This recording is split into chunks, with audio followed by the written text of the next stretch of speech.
Ready? Start. Sir, a new feature is being introduced in the Companies Act which was never there before, neither in the Companies Act 1913 nor the Companies Act 1956 or the various amendments that have been made since 1956.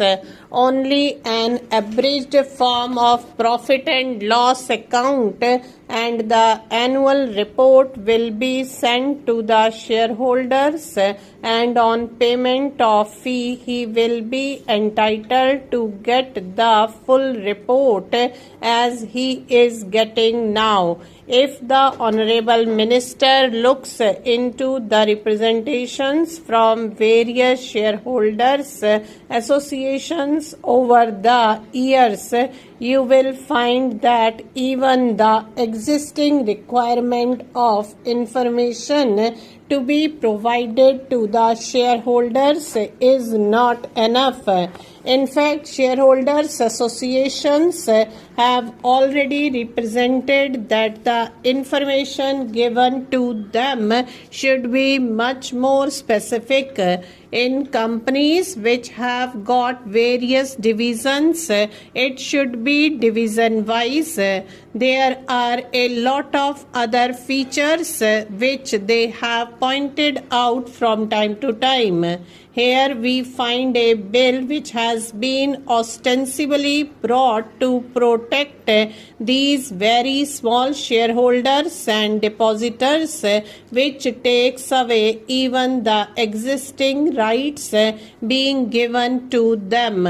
It is a very serious matter. In corporate functioning, as we have seen over the last few years, I may venture to say that even the HR committee recommendations have become a little out of date, because in the last 5 years, especially after this government has come to power, there has been a sea change in the operation of the corporate sector. This particular act, which is the main act governing the administration of the companies in the corporate sector, cannot be effective in spite of over 600 sections and a vast army of company law administration officials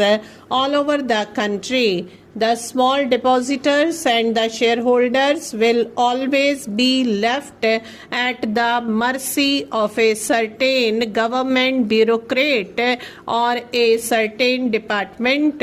For instance, in spite of all these powers which the Company Law Board enjoys, this particular amending bill says that certain powers will be shifted from the High Court to the Company Law Board. It makes no difference. The ultimate authority is the government. The Company Law Board will be executing its decisions through the government. Now, I want to know, if the company law is effective, then how we have got massive cases of duping. The investors are totally taken for a ride. It is totally contradictory to the spirit of the Sachar committee, which had a very socialist approach. It is contrary, if I may submit with your permission, to the thinking of their own Prime Minister. I do not understand who is the author of this bill. I do not understand how this kind of omnibus bill without direction has been brought. This is one of the most poorly drafted pieces of legislation that I have come across. I submit that apart from these things, if the Honorable Minister may allow me to submit, I have seen in the administration of companies For smaller things, they are more particular. If a company is not filing some paper on time promptly, they will send a notice. But there are some other companies which I know of which are not repaying their depositors. Depositors are knocking at their doors and nobody is listening to them. This kind of anomaly must be corrected since this is a very important act in the sense that the entire corporate sector is administered by this act.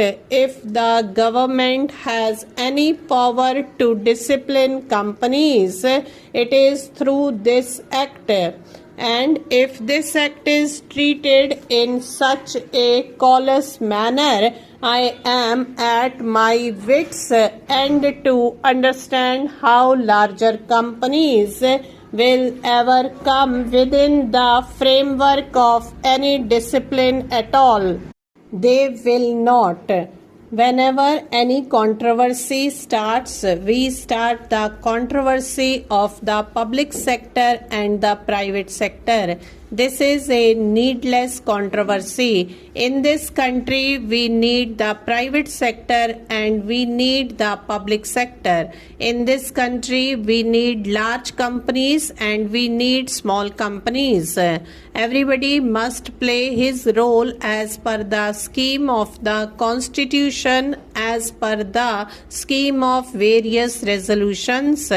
We in the opposition may or may not agree with the government's policies, but just now the government policies must adhere at least to what their own avowed objectives are. This bill does not even conform to their own pattern.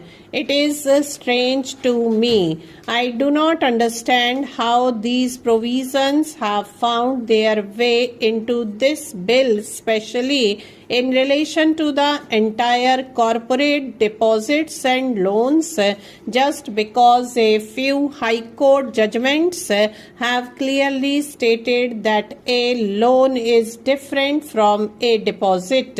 The reason you are giving is that this bill also include the provision to plug loopholes and remove some lacunae. This is not a loophole or a lacuna. Loans and deposits are two different things, but by an act of parliament we are trying to change the context and the meaning of the entire corporate operations and functions. Stop.